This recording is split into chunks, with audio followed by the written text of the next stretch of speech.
So I'm here with my friend Libby, and the other day at camp she made the most amazing Christmas cake, and it was a 3-ingredient Christmas cake, and it was so moist and so delicious that I have asked her to replicate it again for you guys to show you how to do it yourself. And I'll get her to explain everything about what the ingredients are and what she used and what you can use as alternatives. So she'll do all the explaining. But this will also be on their new YouTube page, which is the Lodell Diaries. So I'll make sure I put a link in our description as well, so you can have a look there too. But I'm going to flip you around and I'm going to introduce you to Libby, and she's going to explain everything about this amazing cake. So here we go. And this is Libby. Hi everyone. So I'm Libby.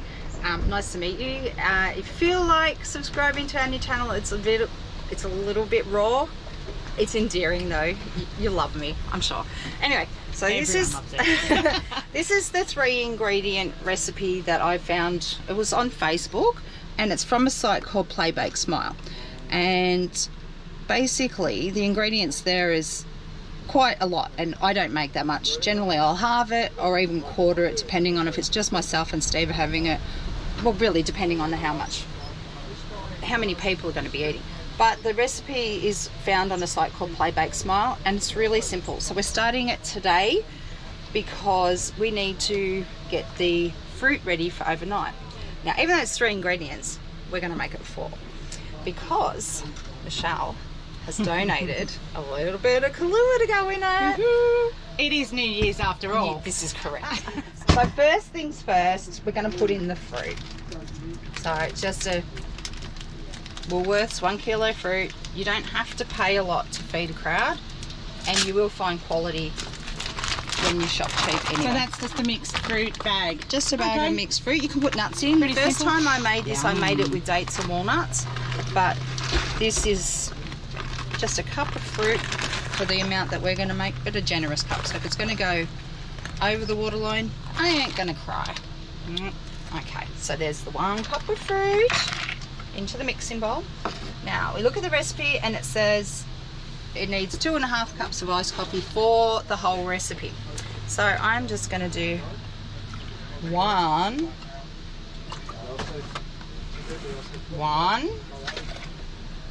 and a bit. 1 and a dash.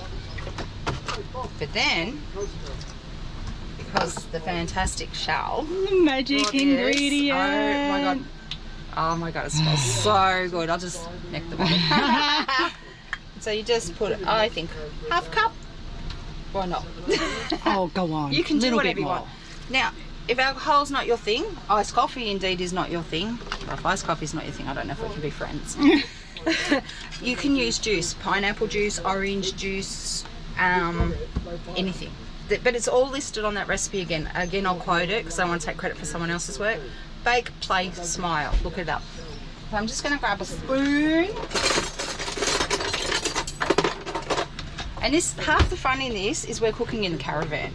So not a lot of bench space. Yeah. Not a lot of everything that we would normally have at home, but everything we need. Yeah. We could do this on the outdoor table, outside. Yep. Doesn't really matter. So I'm just giving it a little stir, but it's got to go in the fridge. So just very carefully. Love these silicone bags. I love these silicone bags. They save so much space and waste. No waste. Less waste anyway.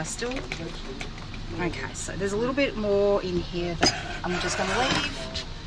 Give it a bit of a squeeze like that.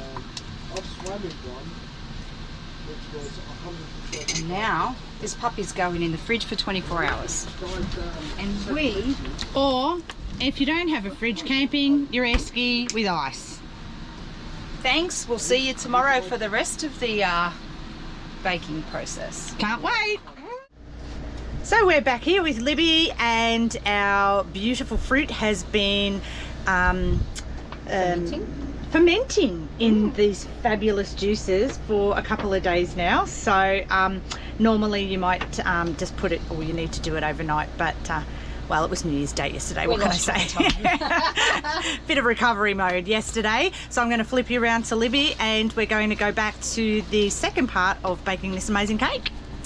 Hi, it's me again. As Michelle said, we were a bit disinterested in baking yesterday. Not only was it New Year's Day, it was incredibly hot and nobody wants the oven on. So I'll just pop over this way for a second and look at the oven. We've preheated it. It's on gas mark 5, and I googled it. Gas mark 5 is 180°, so it's been preheating for some time. Now here's our beautiful fruit, and it's been soaking in the Kahlua and the iced coffee for 48 hours now. So it should be very juicy. I've pre-prepared some of this to keep the video a bit shorter. I don't like watching long videos, I'm not sure about you. But the next step is basically, as I said previously, I've halved the recipe. So I've only got 1.5 cups of flour here, sifted, ready to go. Pop it into the bowl like that. Unzip this beautiful concoction. Oh. Have a whiff.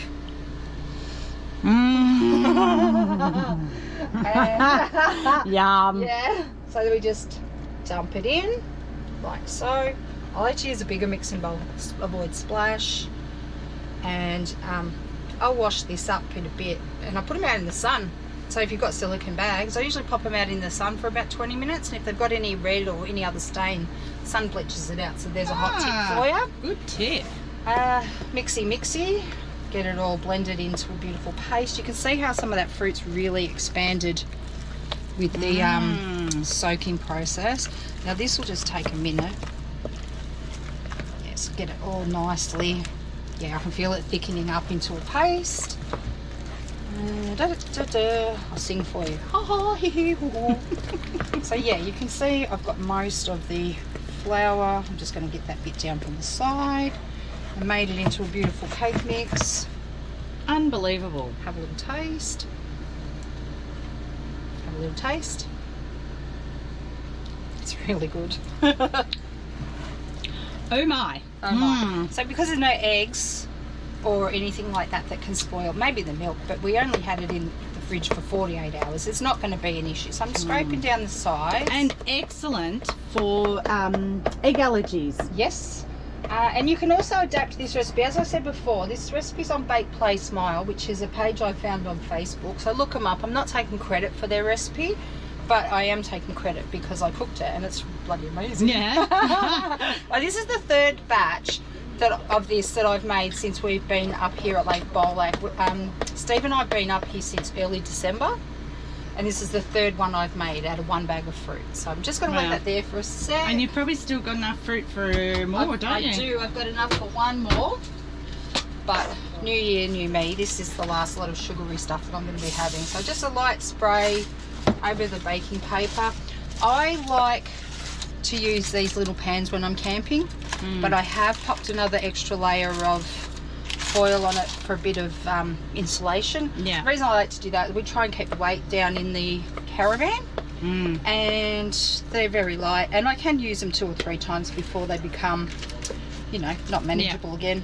So just pour. So yeah, obviously adapting this, you can do exactly the same thing in a camp oven with a trivet. Just have to be mindful of your coal placement, that it doesn't get too hot. And you could also do this on the Ozpeak with if you've got like a wok or something that you can put over the top and create an oven that way. So it's quite adaptable. You could even cook it. We've got a little gas stove. We call them Bunsen burners. I'm not sure what they're called, with the with a lid on it. So you could even cook it in that with the lid on it. Maybe Weber's. Well, maybe a Weber. Yeah. You could probably do it I'm not as well. Exactly sure what they're called, but I'd also put a cup of water in it just to keep the moisture in. So put a cup of water inside the pan. So not in the mix. No. So water can evaporate around it and keep it a bit steamy. Because you do not, this is so unbelievably moist when it comes out. You do not want to compromise that. No. So into the oven. Again, with the timing, I put it in for half an hour, but then I check it again about, I said probably we'll put it on for another 15 minutes after that.